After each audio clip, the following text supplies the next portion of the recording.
Thank you for tuning into our seller interview series. Up today, we've got an Amazon KDP and Amazon Associates business for sale in the romance niche.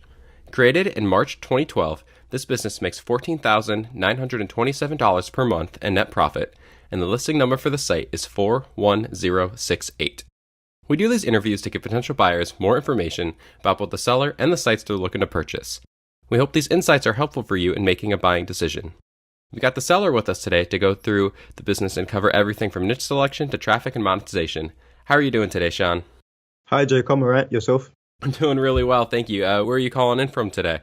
London, so it's quite late here for me today. Oh, well, then let's get going so we don't keep you up too late. Before we dive into the questions, I just want to give a quick summary of the business. Again, it was built in March of 2012. Has a monthly revenue of $21,519, expenses of $6,593 to make for a net profit of $14,927, and this is built on a 12-month average. Included in the sale of this business are Amazon KDP accounts with all of the books in it, CreateSpace account with all of the physical books in it, Amazon ACX account with all of the audiobooks in it, domains, site content, an email list with over 13,000 subscribers, all books and audiobooks in upload-ready formats, all templates used to make the work quicker for the new owner and staff, training videos and PDFs for the staff, and all additional digital paperwork. Sean, can you tell us a little bit about your background in building and running online businesses? Yeah, sure. So I actually got online because I used to be a musician. So I just really wanted a way to kind of get my music more out there. And that was my kind of first taste of digital marketing. And then when I actually stopped doing music, a lot of people were asking me how I'd done a lot of things, for example, getting in shops, which was quite difficult at the time. I was touring the UK and stuff like that. So I basically created a website which showed other musicians how to do that. So that was kind of my first taste in the whole online thing. And from there, I just really started looking at kind of different options. I'd done the whole micro niche website thing. I've done like what turned into an authority site in the music niche. And yeah, from there, I kind of stumbled upon the whole Kindle thing, the publishing, and the rest is history. And so how did you come up with the idea to start this specific business? My friend actually told me about it. He used to browse the Warrior Forum, and there was a $7 ebook teaching how to kind of publish in Kindle. So he said, all right, let's go halves. So we both paid $3.50 each, and we bought this book. And that's literally what I based the whole business off, which is making 5 figures a month today. And so that 5 figures a month, how do you primarily make that money? Yeah, the main way we make the money is just selling Kindle books. I've got a team around me who kind of do everything from the writing, cover design, proofreading, even writing the emails that we send out to the email list. So yeah, so they create this stuff. I just become a project manager and we sell the books to our audience because I've got an email list of people that they'll literally buy multiple books a week. So we just kind of keep flinging books out and people keep buying. We mentioned before that this is an Amazon KDP business. Can you just take a minute and explain exactly what the KDP is in case someone listening isn't familiar with that term? Yeah, KDP stands for Kindle Direct Publishing. It's just basically the platform that people can use to upload ebooks and physical books to Amazon and sell them on Amazon. So like me, primarily, I kind of focus on Kindle publishing, but you can also do physical books as well. But it's literally, you just go in there, it asks you for the book's title, ask you for the cover, ask you a few other things like keywords, and you just fill out the information. And then within like 24 hours, normally, you got Amazon.com, as well as Amazon.co.uk and all the other branches like Canada, Mexico, Japan, and all the rest. Are you currently available in all of the Amazon markets? Yeah. And by default, if you just tick one box, then your one book is published to all of the markets. But if you wanted, you could exclude yourself from certain markets. Say, for example, if you've got something that's specific to a certain country. But in terms of what I'm doing, it's best to kind of get them out there as wide as possible because you've got more chance of making sales. So why did you choose this niche? I chose this niche.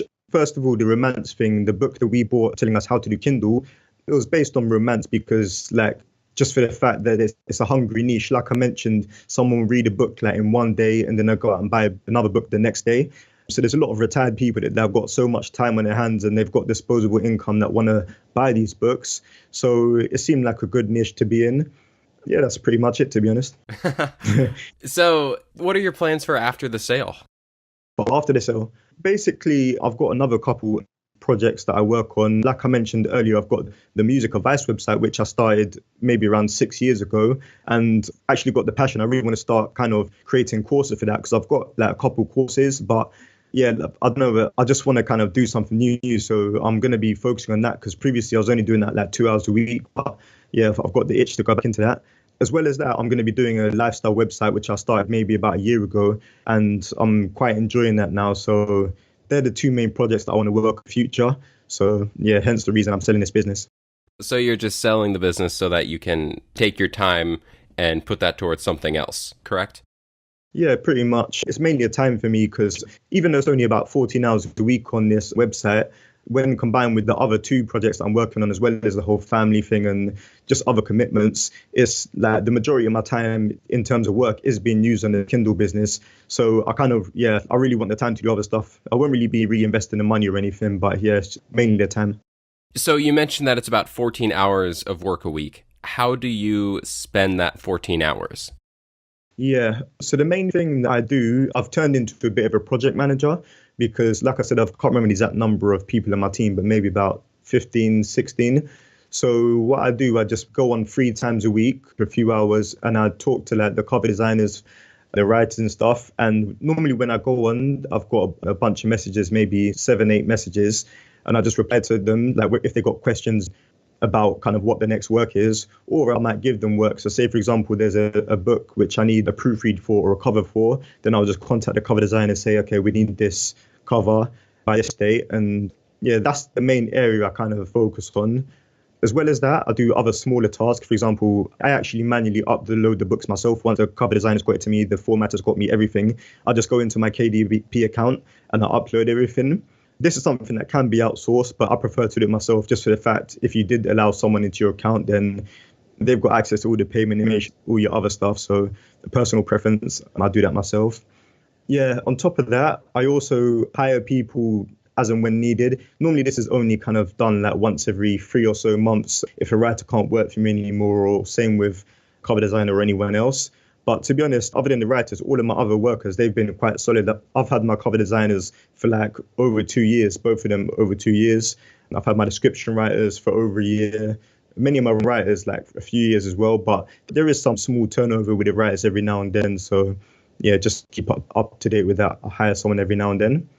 Last couple of things, I run some paid advertising on it as well for each book I do. This is literally, it's just quite simple because like now I've got the cover designer creating the artwork for me.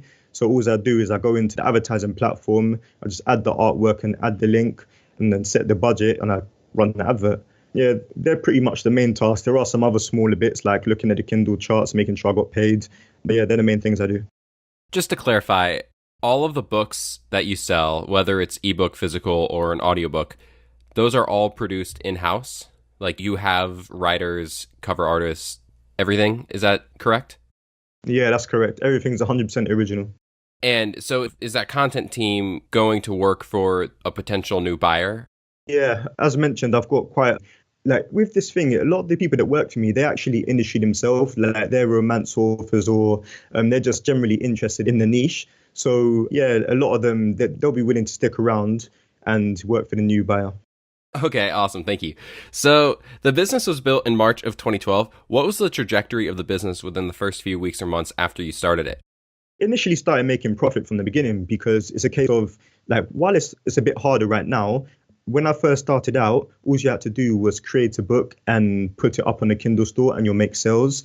And to the extent where the books we were doing when I first started out, there was only 3,500 words each. And that's literally a few pages, maybe 10 pages or something, I'm not sure. But so instantly started making profit. But to be honest, I was a bit slow to scale up because that was my kind of the first business that taken off like that to that level. In hindsight, I should have scaled a lot quicker, but it took me a little while. But yeah, nowadays, like every year, apart from one year, it's moved up in terms of sales. The one year it didn't do that. Well, the one year it moved down is only because had a really good year previously, where I had a couple books like taken off really well. Like one of them, for example, hit the top 12 in the whole Kindle store. Like not in just the romance, but like in the whole Kindle store, basically. So yeah, it's more or less been going up the whole time, other than that one year. You mentioned that it took you a little bit to start growing the business as you should. Is there any reason for that other than you just didn't know? No, it's purely down to my lack of experience. If I Mm. knew what I knew now and I was kind of more aggressive in kind of growing businesses, then I would have I would have scaled a lot faster. But I was a bit hesitant and I was a bit kind of comfortable where I was. So I didn't really know any better, and that's the only reason. Is there anything that happened when building the business? Are there any mistakes that you made in building the business? Yeah, I'm sure there's mistakes I've made along the way, other than not scaling quick enough, just not really experimenting enough at some points because like sometimes like when I get something that's working, I just kind of stick with it. And to be honest, even now it's working how it is, but I know there's other things that I could be doing because I told one of your other staff members, but at one point, I think it was last year, maybe mid last year, Amazon KDP changed their algorithm so books are ranked differently. And I've looked in the charts now and I kind of see a few things that are kind of working, but I haven't really implemented them myself because what I do is still working, but I know it can work better. But it's just that added kind of, again, I'm holding myself back. Someone else new coming in, I could give them like what I can see is working and they can do that. But yeah, to be honest, I've just been holding myself back a bit. Hmm. Where is all of the traffic coming from? You mentioned that you're doing a little bit of paid advertising, and then you also have this email list, but where has the traffic come from? Yeah, those are two of the three main places. I would probably say the email list is my biggest advantage. I've got, as far as I can remember, over 14,000 people on there, maybe more by now. It's simply a case of twice a week, I'll email the list and say, here's a new book, I think you'll like it. And then a percentage of the email list will go and buy it. So that's the main thing. And that's what kind of like sets me apart from the competition because I've got that email list. I'm not starting from the beginning and I don't have to just rely on Amazon for all the sales. And when I send more sales to Amazon, then they in turn, their algorithm, they send more sales to my book as well. So that's the second place which I get a lot of sales from the Kindle marketplace. For example, like some of my most popular books and popular series, I put them on pre-order for Amazon about a week before they're up for sale, and then they'll sell a few hundred copies even before I've emailed my list because just for the fact they're linked to my other books and stuff like that. So yeah, that's the second place, the Amazon marketplace. And the third way, as you mentioned, is through advertising. This is something I started doing more recently, paid advertising, but it's working well and it works well with the changes to the Kindle algorithm. So yeah, I'll continue doing it. So they're the three places that I get the most traffic. Do you have any big presence on social media? No, I don't. That's something that I was going to start, I think it was last year. And I kind of done the beginning stages. So I've got the whole social profile. I've got like a few hundred people on the profiles, but I never really pursued it. I never kind of highly encouraged my audience to get on there, or I never kind of done paid advertising to kind of reach a new audience. So yeah, the profiles are there, but I haven't really touched it, to be honest. Hmm. And which platforms is that? Is it Facebook and Twitter? Is it Facebook and Instagram? Which platforms? Yeah, I've got a Facebook and I've got Twitter. One of my competitors is doing really well on Facebook now, and they're the reason which actually wanted to start doing it. But again, I've just focused on what's been working for me rather than kind of venturing into new potential avenues for sales. What do you think are some of the biggest opportunities for growth for a new buyer? I personally feel the biggest opportunity, well, there's two actually. One is proven and the other like is my theory, but it's based on kind of me analyzing the market. The first proven one is going off into different genres. So at one point, because basically romance is split into different genres, and my main genre, that's kind of the one I'm working on now. But in the past, I've done two other genres and they've done well for me. They've been profitable, but added more time to my schedule. So, and I was doing them for a good few months. I was making money, but I decided I'll prefer the time, me personally, at the stage of my life I was in. I was about to have a child. I was getting a bit kind of overwhelmed with all the hours I was putting in. So I decided to scale back and just focus on my core niche. And it's done well for my personal needs. So what a buyer could do, they could come in and they could expand into other genres. They could hire someone to kind of manage those other books, or they could do it themselves if they required and they're willing to put in the extra hours. Because at one point I was actually releasing 6 books a week, 2 in 3 different genres, but now I'm just doing 2 books in one genre. So that's a big potential opportunity for someone, which I know has worked. The other one, which it's not proven, I haven't actually done it, but I've seen other people do it, analyze the market, and this is kind of what I would do if I was willing to kind of deviate from my current strategy, is basically just get a lot more reviews. because currently I don't really focus on reviews. I do a few reviews, so it's got a good average, but the books that are sticking around for longer now, they got the reviews in the hundreds or kind of even close to 100. So if someone wanted to focus on building a review club, I've already got one, a stronger one, a bigger one, then that could potentially increase exposure for their books for a longer period of time. Are there any big risks associated with that, with the business in general, or maybe one of those two strategies? Not really with the strategies in terms of, oh, can I add one thing before, which I mentioned before, but I forgot to add now. Oh, yes. So when I was talking about going into different genres, even before I decided to sell the business, what I'd done, I segmented my email list. So even though people are signing up for one genre, it gives them the option and it says, are you also interested in this sort of romance or this sort of romance? I give them 5 options of genres which I can potentially expand into in future. So even though I'm not releasing those books at this current time, I've got an email list in 5 different romance genres which someone could potentially get into. So they'll have a head start rather than just basically building up a subscriber list from scratch. All of them have at least a few thousand subscribers on them. So yeah, that's part of the opportunity that I mentioned. So basically, if someone, a potential buyer, wanted to get into a new genre, they already have a gigantic list of potential customers who are interested in books in that genre, correct? Yeah. That sounds like a really easy way to break into a new genre. Yeah. Sean, back to the risks. Are there any big risks that a buyer should be aware of? Yeah. While I don't think it's a huge risk, it's definitely something you need to think about. As mentioned before, the whole business is based on the Amazon Kindle platform. So if, for example, the platform went down or if they started being unfavorable to authors, then of course, like where the income comes from. That said, first of all, I've been in this business for like 5 years. My whole business has been on the platform for 5 years and I've never really had an issue. And of course, it was going way before that, even before I started doing Kindle books as well. Secondly, I've always had it in the back of my mind, if something did happen to Amazon and it wasn't really favorable to sell on there anymore, the other options that there are is selling on other marketplaces, for example, Kobo, the Apple Store. I can't remember all of them, but they're Barnes& and Noble. But there's a few other stores, like they're not as big as the Amazon Kindle store, if I'm being 100% honest, but there's that option that the revenue stream won't just die up kind of overnight. And also another option is because, like I said, I've got the email subscribers, around 40,000 plus. What you could do is kind of like host all of the books on the website and sell them either individually to kind of customers or as a subscription. So they pay X amount a month, then they get access to either unlimited books or access to a certain amount of books per month. So those have always been my 2 backup plans if anything did happen to Amazon. But yeah, Amazon's standing strong. So yeah. Is there any reason why you're currently not selling on the other platforms in addition to Amazon right now?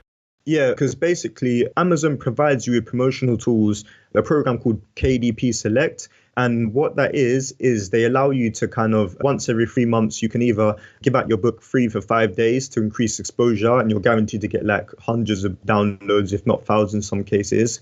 Or you can discount your book from whatever price, say $2.99 to 99 cents, but you still get a higher percentage of royalty because normally when you sell your books for 99 cents, you get a 35% royalty cut. But if you promote it, sell it at $2.99 and above, you get a 70% cut. So they allow you to put it at 99 cents as a deal, but you still get a 70% cut. I hope that's not too confusing. People might have to listen back to that. Yeah, so basically, in exchange for those promotional tools, what they do is they say, okay, you have to be exclusive to us, your book for 90 days. And then after the 90 days, you can either continue to stay in the program or you can kind of come out of the program and sell your book. I've found personally that I make the most money and most sales when I'm in the program, because when you're in the program, you also have access to something called Kindle Unlimited. So people just buy a subscription for $9.99 a month and they can read as many books as they want. And then the more of your books they read, the more money you get because you get paid per page read, basically.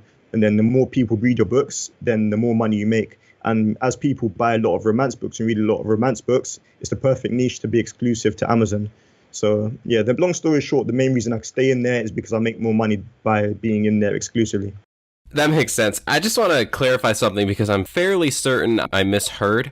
Earlier when you were talking about the different discount that you can do, so if you list a book, if you sell it for $2.99, you get a 70% cut. Yeah. Or if you list it for 99 cents, then you get a 35% cut. Is that correct? Yeah, and that's because Amazon, like, they generally want you to sell your books between 2.99 and 9.99 because that's when they make the most money. So they encourage people to do it, to sell between those price points by giving a higher royalty. If you sell at 99 cents, you get a lot more exposure, but you get smaller money. So it depends on that. There's times where you'll sell at 99 cents because you just want the kind of as many people to read your books as possible and get them on the email list. But if you're talking about raw making money numbers and you're just selling books, then a lot of people like to do it at 2.99. So it depends on your strategy, what works best for you. Mm-hmm. So back to the original thing that I said, where there are ebooks, physical books, and audiobooks with this business. For the physical books, obviously, when someone makes a purchase, they need to get shipped the book. How exactly does your business handle that? To be honest, I don't really do anything. It's all handled through Amazon's company called CreateSpace. So what you do after you've loaded your Kindle book, you can either do this on Amazon or the separate website, CreateSpace, and they say, do you want to create a physical book? You say yes, and you just basically add all the same information, but you just add a different cover file because it needs a front and back cover.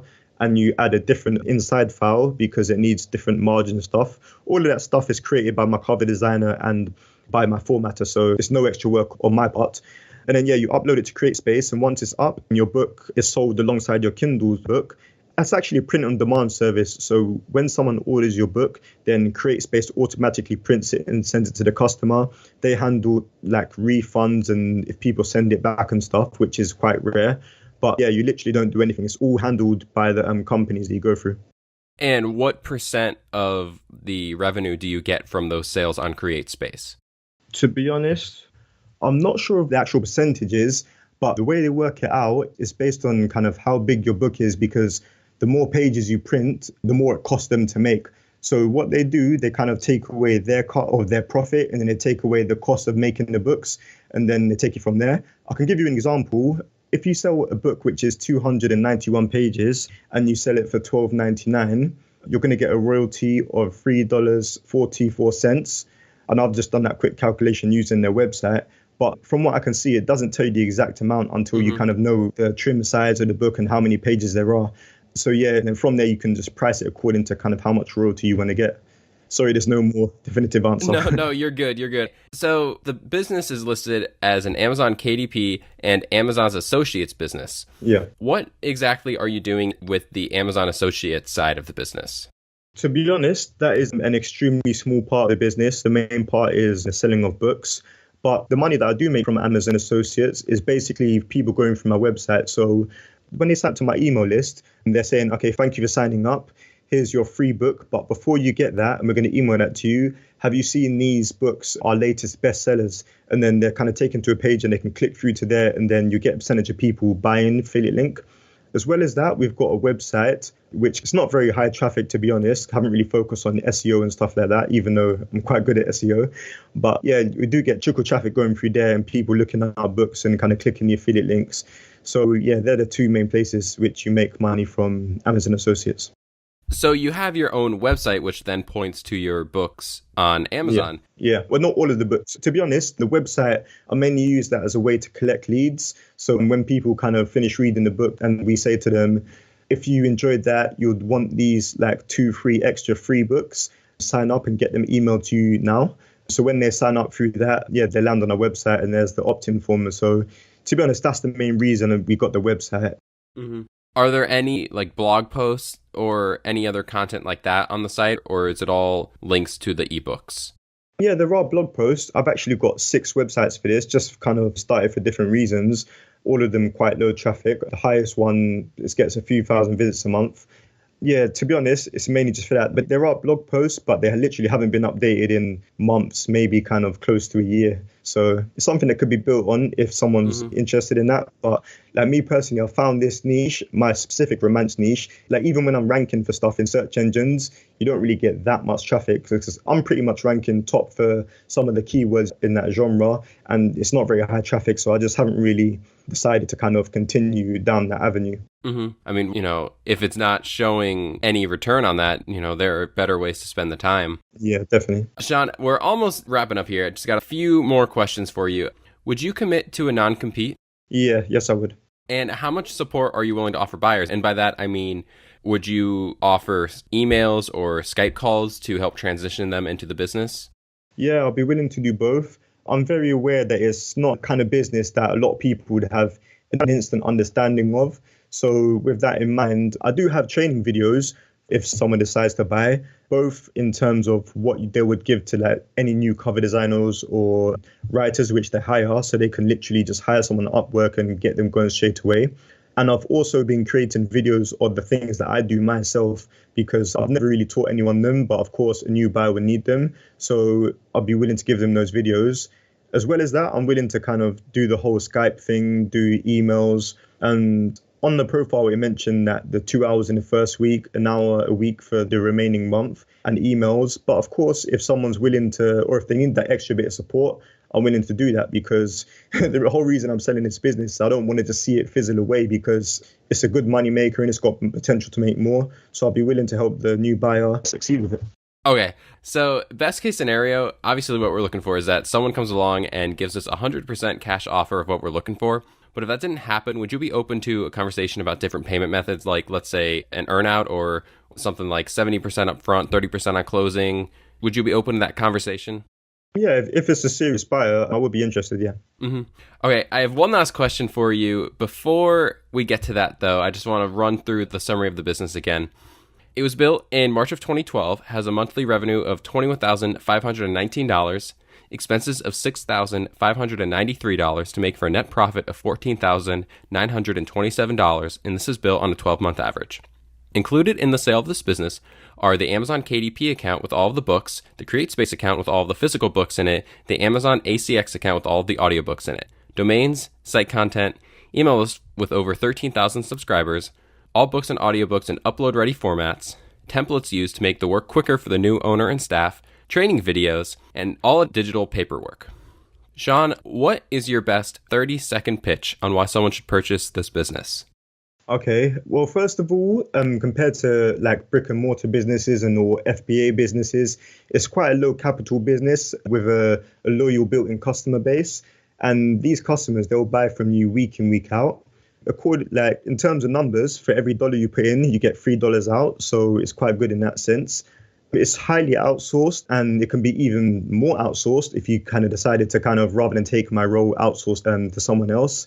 And lastly, there's room for growth, branching out into different niches, or just promoting existing titles, the back catalogue, because currently I just released a new book and that's my marketing strategy. So yeah, that's pretty much it. Yeah, it sounds like a business with steady traffic and opportunities for growth. I just want to clarify one more thing. I feel like I know the answer, but I just want to clarify it. So the Amazon ACX account with all the audiobooks in it, is the Amazon ACX the audiobook equivalent of the Amazon KDP? Yeah. Okay, and there's nothing more to it than that, correct? No, that's pretty much it. It's an Amazon company, and yeah. Okay, thank you.